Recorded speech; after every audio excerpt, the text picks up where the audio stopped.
திருச்செந்தூர் முருகன் கோயில் வரலாற்று கதை. பண்டை காலத்தில் சூரபத்மன் என்ற அசுரன் உலகத்தையே பயமுறுத்தினான். சிவனிடம் பெற்ற வரங்களால் அகம்பாவம் கொண்டான்.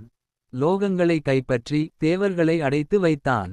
தேவர்கள் துயரத்தில் மூழ்கினர். அவர்களின் வேண்டுதலுக்கு பதிலாக பரமசிவன் தனது தெய்வீக தீஜொலியிலிருந்து ஒரு ஜுவாலையை வெளிப்படுத்தினார்.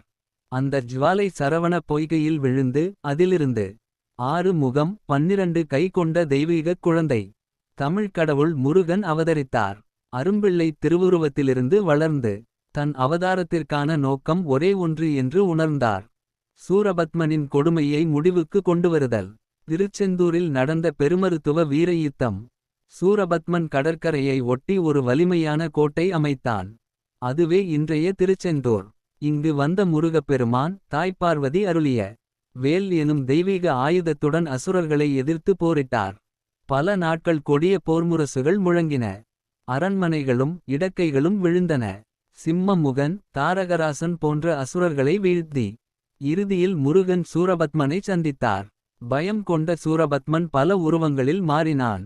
மலை, விலங்கு, மரம் என இறுதியில் ஒரு மாமரமாக மாறினான். அந்த மரத்தை முருகன் வேலால் இரண்டாகப் பிளந்தார். அதில் ஒரு பங்கு மயிலாக முருகனின் வாகனமாக, மற்றொரு பங்கு சேவலாக அவரின் கொடிக்குறியீடாக மாறியது. முருகன் அழிக்கவில்லை, அசுரனையே தெய்வீக வடிவமாக உயர்த்தினார். இதுவே முருகனின் கருணை. அந்த போர்த்தளமே இன்றைய திருச்செந்தூர் கோயில். போர் முடிந்த இடத்திலேயே தேவர்கள் சிறு சன்னதியை அமைத்தனர். பின் பாண்டியர், சேரர், சித்தர்கள், பக்தர்கள் அனைவரும் அலைமோதும் கடற்கரையில் இந்த பெருமாளுக்கான திருச்செந்தூர் சுப்பிரமணிய சுவாமி கோயிலியை பெரிய ஆலயமாக மாற்றினர். திருச்செந்தூரின் சிறப்புகள். இது 6 படை வீடுங்களில் ஒன்று. கடற்கரையில் அமைந்த ஒரே முருகன் கோயில். உப்புக் கடலருகே இருக்கும் நாழிக்கிணறு இனிமையான குடிநீர் அதிசயம். பல ஆக்கிரமிப்புகளுக்கும் இயற்கை சவால்களுக்கும் உட்பட்டாலும் ஆலயம் எப்போதும் தெய்வ அருளால் பாதுகாப்பில் இருந்து வருகிறது.